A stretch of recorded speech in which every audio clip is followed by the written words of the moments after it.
Welcome to the Red Clinic Podcast. My name is Dr. Schwalen. I'm a licensed psychologist and expert in the treatment of eating disorders. Today, I'm going to do what we do best and provide some education about eating disorders and the treatment of eating disorders.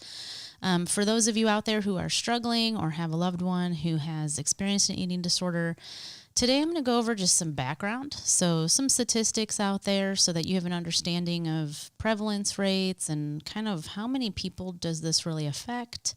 How early does it start? So today we're going to focus in on anorexia nervosa, and next week we might focus on something like bulimia or binge eating disorder. But what I will do is I will pick a different eating disorder each week and just go more in depth, explaining kind of what they look like, what someone experiencing them may be going through, what family members may need to know more about them, and how to know when it's an actual issue that needs a higher level of care or to get a professional involved. So just to go into some background, I may have mentioned this on previous episodes, but I just think it's always good to review some of the information and keep it at the forefront of our minds so we understand just how serious eating disorders are. At my clinic, we don't mess around, and I say that often. There's a reason for it. You know, we know that younger and younger these days, children are affected by eating disorders or what we would call, different kinds of subclinical thoughts or behaviors or ideas that influence just how they feel and how they think. So by age 6, children actually begin to express concern about their weight and shape. Everything I'm going to share with you is based in research. It comes from different studies that have been done. And we're finding that by age 6 is when kids can start to have that awareness about their weight or their shape. Now, in my personal experience as a psychologist who focuses with clients on, focuses on my work with clients who have eating disorders, I've actually seen it happen as young as age 5. So the research says age 6, I've seen age 5. But the point is it's happening for younger and younger kiddos. Between 40 and 60% of girls ages 6 to 12 will worry about becoming fat. Now, these statistics are pulled from different studies in terms of looking at middle school, elementary school, and high school age individuals and compiling the research together. So 40 to 60% of girls in the United States worry about becoming fat. A lot of that can come from just messages that they're seeing in our culture. We know that there's this really big focus on the thin ideal as being the definition of beauty for women. We also know that boys are held to the standard of being lean or muscular, and that's what's considered attractive. And so even though girls are getting the message that maybe the thin ideal is what's beautiful for them, boys are getting the message that being lean or athletic is what's considered attractive for them. And so that's one source of kind of where that comes from. We also know that families can either, very outwardly or even subtly give that message that, worrying about the way you look and losing weight or being thin is what's important or most accepted. When I work with families, I'll have conversations with them about subtle messages, that they may be sending. Hey, mom or dad or sister, are you looking at yourself in the mirror too long? And can your little one see that? Are you taking quite a long time to pick out just the right outfit because you can't find the one that makes you look just right? Are you overly concerned about your weight or your shape? And even if you're not explicitly talking to your child about that, are they able to pick up on some of those concerns because of how you carry yourself throughout the day? And so just kind of thinking about that is really important. I'm not here to say that, your child is going to develop an eating disorder and it's all your fault, because that's not what I'm trying to say at all. I'm just trying to say that we need to be aware of how these things can contribute to that mentality of the thin ideal. We know that, all of us in our society are actually exposed to that thin ideal, and most of us internalize it. That's very normal. It's just a part of living in the United States. We also know that most of us are going to have some type of body dissatisfaction. In fact, if you put 10 people in a room, 9 out of 10 are going to say, I don't like my body, or there's something about myself that I wish I was different. So it's actually really normal to be dissatisfied with the way you look. Unfortunately, that comes from just our society in terms of the marketing industry, right? People get paid for you to feel bad about yourself. Unfortunately, that's just what they make money off of. So if they can put out a product for your skin and make you feel that you don't have good skin, for example, you're more likely to go buy that product. Having body dissatisfaction is part of the industry that we live in, and it's used, unfortunately, in that way. So when you put messages like that in front of children who are ages 6 to 12 years old, for example, even though they're not the ones in our society who have the money, right? The adults are the ones who have the money to spend. Kids still get access to that information. And so they start worrying about becoming fat as young as age 6. We also know that over half of teenage girls and about a third of teenage boys use unhealthy behaviors for controlling their weight. So in one study that actually surveyed high school students, and this study is really cool because it actually surveys students like every several years and updates their statistics. So for this particular study, the more recent statistics are half of teenage girls and a third of teenage boys. So this is high school kids. Endorsed or basically said, yes, I do these things in order to prevent weight gain. So what they said they do are things like skipping meals on purpose. So, teenagers will go to school and they might skip lunch or skip breakfast, be in a rush, run out the door and not eat until maybe they get home in the afternoon. They're doing things like purging. So purging is when someone might force themselves to throw up or do something else to compensate for taking in calories. That could be using laxatives, it could be over-exercising, or even restricting the next meal or the whole next day. So doing something to make up for the fact that they took in calories. That's what purging is. They also say things like they smoke cigarettes or vape because it can suppress appetite. Drink a lot of caffeine, like so coffee and tea. So those are some examples of what kids in high school have said that they will do on purpose to prevent weight gain. Now, just because kids are doing those things doesn't mean that they have an eating disorder, but we know that they are engaging in some kind of unhealthy weight control behavior. And we definitely want to be aware of it so that it doesn't turn into something worse. We also know that approximately 1/3 of non-overweight girls will engage in dieting. So there's something to that, right? I mean, if you think about it, they're not actually overweight. They don't actually have weight to lose. Yet because they're so concerned about their body image and being fat or overweight, they engage in dieting. Now, I know in past episodes I've had some dietitians on and I've talked to other psychologists, and we can go into this for a whole episode in terms of the soapbox that we can get on when it comes to diet culture. But diet mentality is a huge part of American society, right? So I think everybody all the time is always talking about weight loss, what to eat for dinner, making sure that they're not bad tonight because they were oh so bad yesterday, or at lunch, you won't believe what I had. And so diet mentality is also something that people profit off of. And so that's why there's a whole industry out there that wants you to go on diets, that wants to advertise things about the newest fad diet like keto or intermittent fasting or whole food 30, just the different things that are out there right now.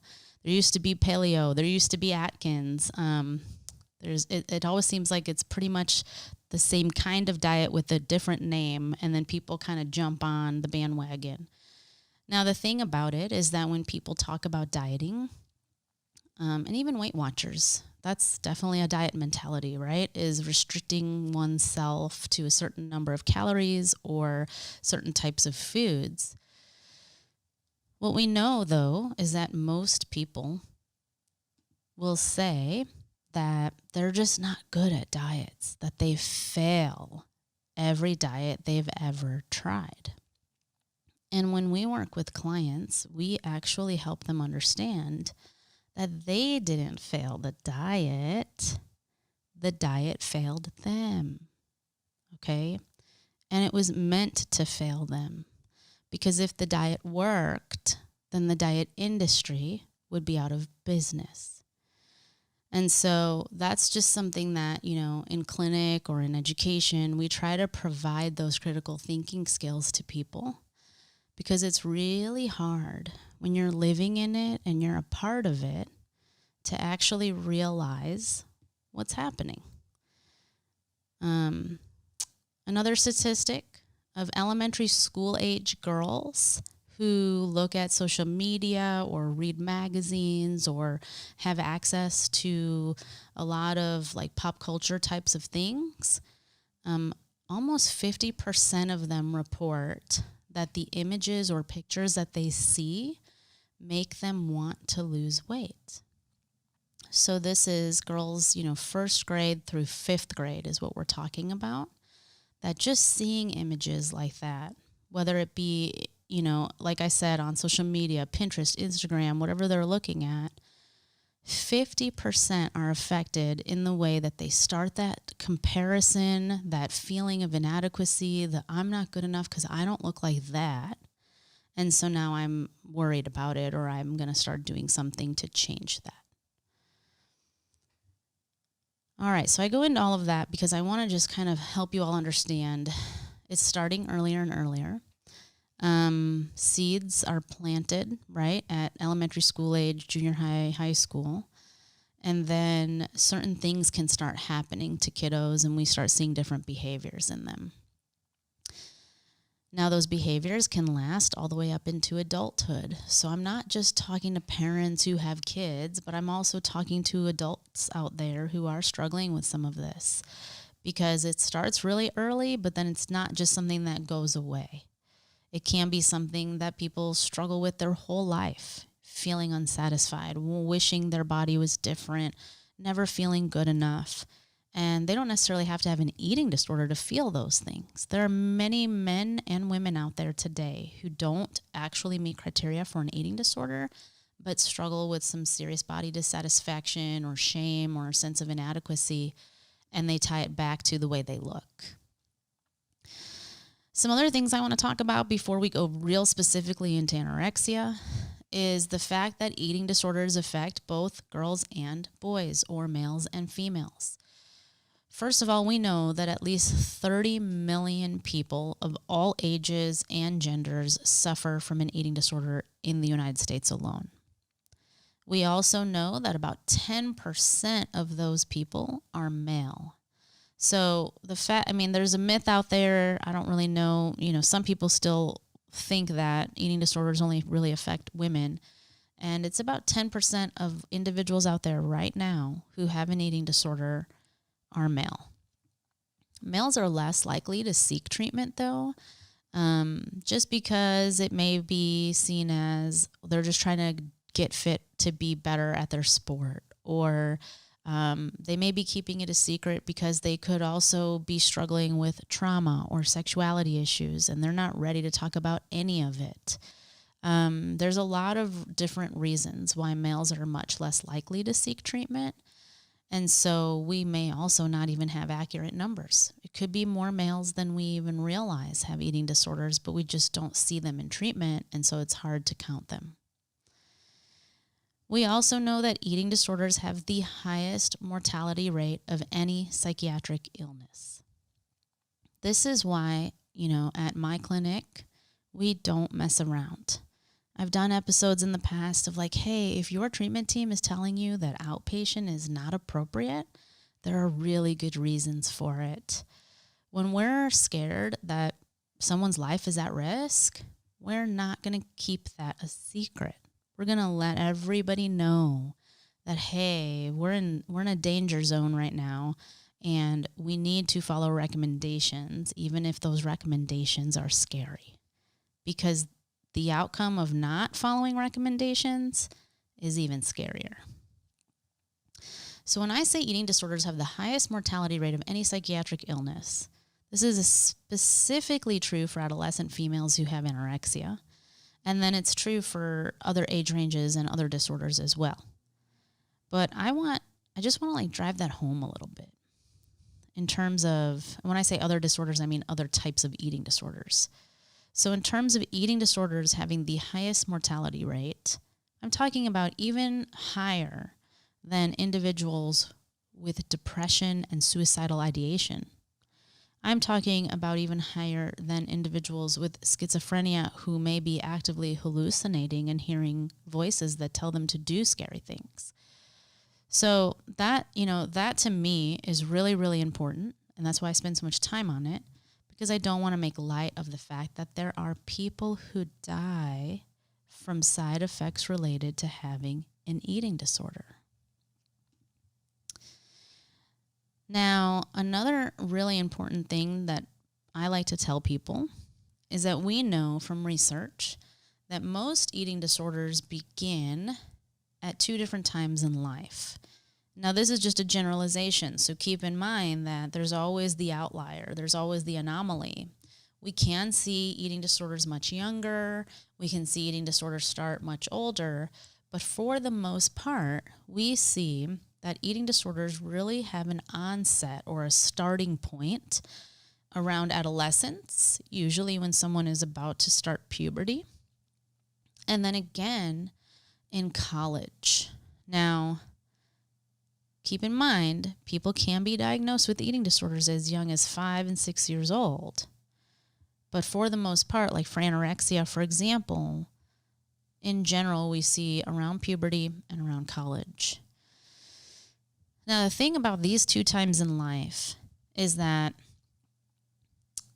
in adolescence, that's really a time of identity forming. It's a time of social exploration and development of friendships and really figuring out who someone is and kind of what they're all about as they start to individuate from their parents and really just become their own person. And so for a lot of individuals, especially if there's like a trauma or some other kind of anxiety or depression that's at play, it can be very hard to navigate successful puberty or successful journey into adolescence. And so it's already rough enough, right? I mean, if you remember all the adults out there, what it was like to be a teenager, you know it's a tough time. And for those of you who are teenagers, you're going through it right now, it's a really challenging, awkward time in life. And eating disorders definitely have an opportunity to pounce during this time. This is when a lot of individuals are very vulnerable because of all the stress they're going through, just given that it's this developmental stage in life. And then, like I said, especially if there's other things going on also, like anxiety, depression, or some kind of trauma that happened. The other time is college. Again, for a lot of the same reasons. Going off to college for a lot of people is a time for identity formation, socially trying to figure out their status and where they stand and kind of how to navigate that realm. It's also a time of huge shift and can be highly stressful. So for a lot of people, this is the first time they've ever lived away from home. For a lot of people, it's the first time they've ever had to be responsible for their own, life, basically. Doing schoolwork, turning it in on time, getting to class, managing their own schedule and routine, taking care of themselves, so getting enough to eat, navigating meals in a cafeteria maybe, or ordering takeout, different things that just pop up that maybe they've never had that much freedom over or reason to ever have to do for themselves. And now they're kind of thrown in. They're having to navigate it all on their own. And this is another time when eating disorders can really pounce. Again, it's a vulnerable time. And it's a time when someone might have more room for that eating disorder to come in. A few other things that I just want to put out there before we talk specifically about anorexia. Research shows that about every hour, so it's very specific, actually every 62 minutes, at least one person dies as a direct result from an eating disorder. Eating disorders affect all races and ethnic groups. And so I say that, one of my favorite ways of saying that is we know that eating disorders don't discriminate. I've already gone into the fact that they affect males and females. They affect all races, all ethnicities. They affect anyone from any kind of socioeconomic background, no matter what kind of resources someone has. Anyone can be vulnerable to developing an eating disorder. And so because we know that, we've obviously studied like different genetic factors and different psychological and social influences. We kind of have theories out there of, what kind of causes that perfect storm. But we also see that those individuals that are diagnosed with eating disorders, there's nothing unique about their background in terms of race, ethnicity, gender, or socioeconomic status. We also know that the highest risk for a full relapse is between 4 and 16 months, with relapse rates of 35 to 41%. So, that's almost half of the clients that come out of a higher level of care. So let's say they were hospitalized for an eating disorder. Now they come out of that hospitalization. It's 35 to 41, so maybe it's not as high as half. I exaggerated that, but it's high. It's still high. It's higher than I would like to see. It's about a third of those clients are going to turn around at some point and go back into the hospital. So that's what relapse means from this study. And because of that, at the Red Clinic, we let our clients know that, hey, according to different statistics and research and different theories like stages of change and things like that, we know that to set you up for true recovery, we're in this for the long haul. We're going to be together for at least the next 6 months, if not a year, or sometimes longer, to just make sure that we're doing everything we can to make sure the eating disorder is truly something that's under your control and you feel like you're in true recovery.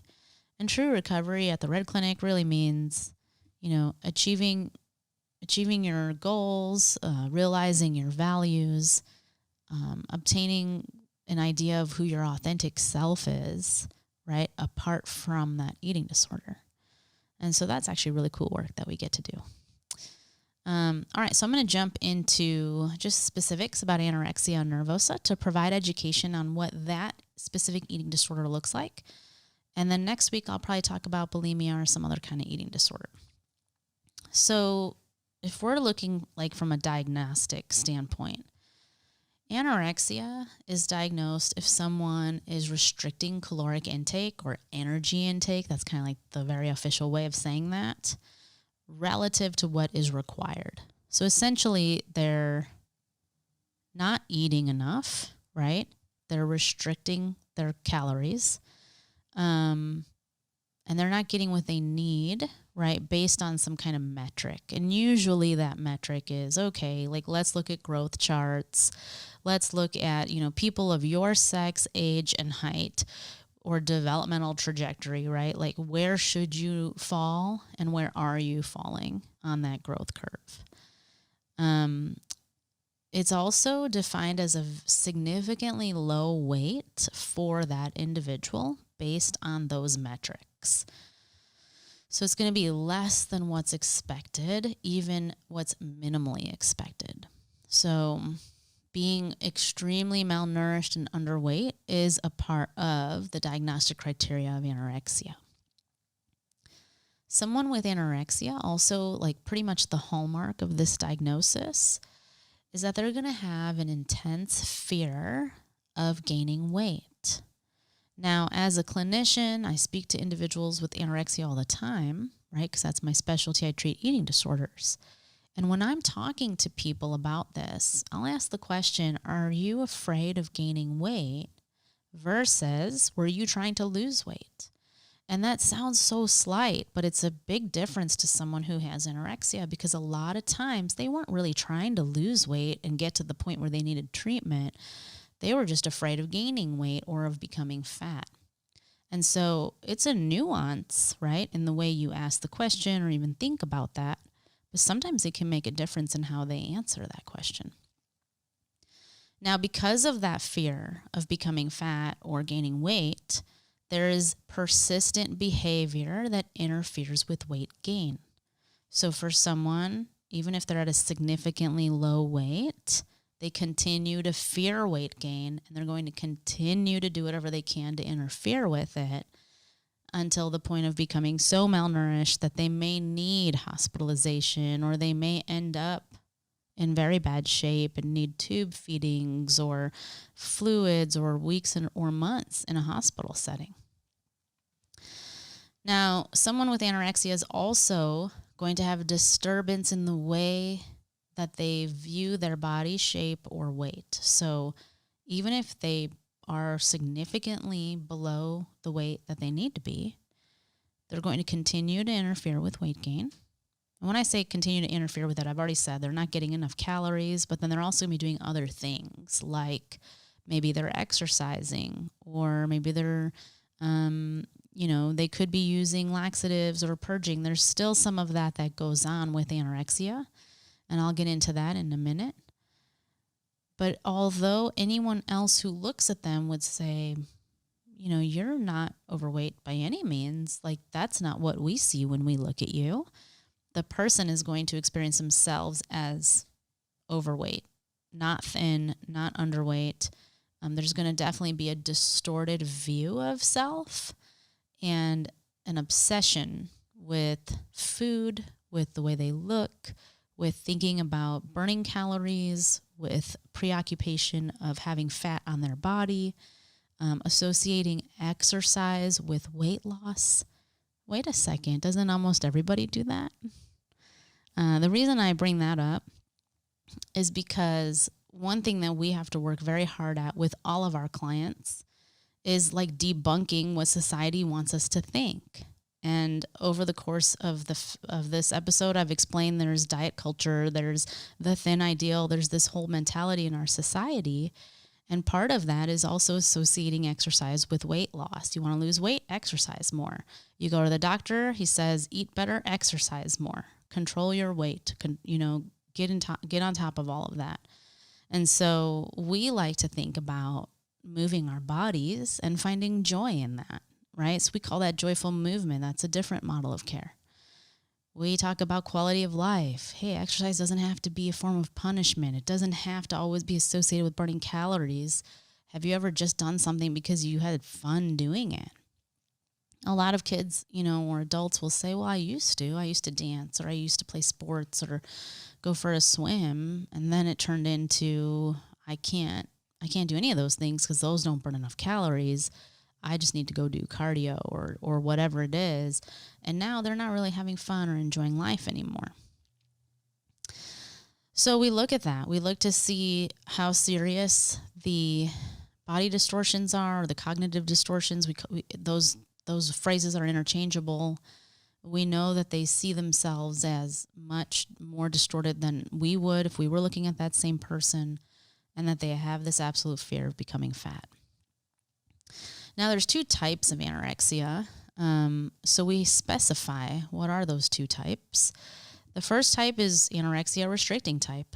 And that's really, kind of what it sounds like is they're not binge eating. They're not purging.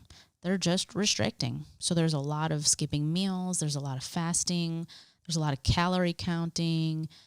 Even if, so just for example, just recently I did an assessment and the person told me they don't allow themselves to eat more than 500 calories a day. I've heard 100 calories a day. Just to give you some context, 100 calories a day is like eating a banana, and that's it all day long. 500 would be eating 5 bananas all day, and that's all you get the whole day, okay? And being very controlled. Over control is usually something we see with individuals who have anorexia if we're talking about personality traits. Having over control actually serves them well in other parts of life, and I'll get into that in a second. But there's no induced vomiting, there's no purging, there's no binging. It's just all restricting. And then there can be things like excessive exercise. So it's like someone who goes on a diet because they're eating less and they're starting some workouts, but they never stop. The other type of anorexia is binge eating purging type. Now, this is confusing for a lot of people because it's hard for them to wrap their head around like, oh, I just thought anorexia meant you didn't eat. Most people don't realize that there can be binge and purge behaviors associated with anorexia.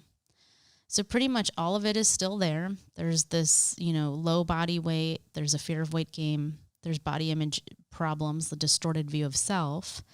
But the person is engaging in some kind of binge eating or purging behaviors throughout the process of also restricting.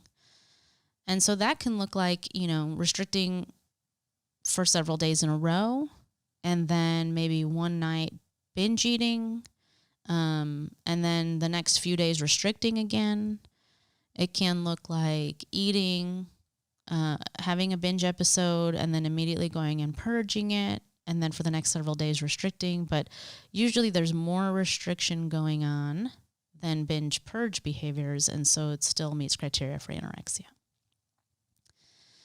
Now, I mentioned that individuals with anorexia tend to have certain personality traits. And so this is, again, it's a generalization. Everybody's different. And so when I meet a client, I'm going to say, well, tell me about you specifically, or your experience of your symptoms. Because even with things like anxiety and depression, I'll say, well, what's your anxiety like? Or what does your depression feel like? How do you know when you're depressed? Because it's different for everybody. So in general, if someone has anorexia, we also know that they can typically be more of a type A personality. So what I mean by that, I kind of alluded to it. Individuals can be over-controlled in some sense, and it can serve them well in other areas of life. They are typically high achievers. They typically get really good grades, or they're very high performing at their jobs. They're organized. They plan ahead. They appreciate, knowing the logistics of things and thinking through the details. They can be perfectionistic at times. And so none of these are necessarily a bad thing. In fact, having qualities like that can really be associated with a lot of success in life. People can argue that. In treatment, when an eating disorder manipulates those qualities, and now, that perfectionism turns into this extreme drive for thinness. The type A, hitting things exactly the way they need to be, turns into calorie counting, not letting themselves go above or under that, and being on target, all the time, thinking about food, knowing every little bit of exercise they did, and not thinking about anything else except whatever their eating disorder is forcing them to think about. Working so hard that they exhaust themselves and burn out. So what we do in treatment, once the body is refed and they've been nutritionally rehabilitated, we start working with them to really understand, hey, these qualities are actually, they can be used as strengths if you learn how to channel them in a healthy way. And learning how to engage in self-care, and learning how to take a break and understand, oh man, my perfectionism is really taking over right now, and stepping away from that and balancing it with more realistic standards. That's the stuff we work on with the client once they're ready for outpatient. Now, the other thing I want to mention before I end today is there are a lot of medical complications associated with anorexia. And so this is one reason why I want to just really put out there that if you think someone's struggling with it, or you're worried about it, or someone's struggling with it, go ahead and encourage them to get help, or get them in front of a doctor somehow, some way. Take your child to the ER if you believe something is going on with them, because malnutrition can lead to so many other things in a child's or adult life, anyone really who's malnourished. There can be organ failures, there can be heart issues, there can be vitamin deficiencies. All these things are very, very serious when they get to a certain point. And unfortunately, there are individuals who die from anorexia because of the complications associated with being malnourished or dehydrated. And so again, I just want to put it out there that if you believe that someone is ill and they're skipping a lot of meals, or they've gone too long without eating or drinking, just take them to the ER and get them checked out.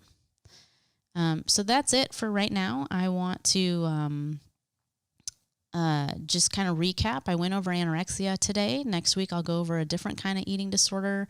Not sure yet. I'll figure it out here a little bit, I'm sure. And so that's it. Thank you so much. I can't wait to see you next week.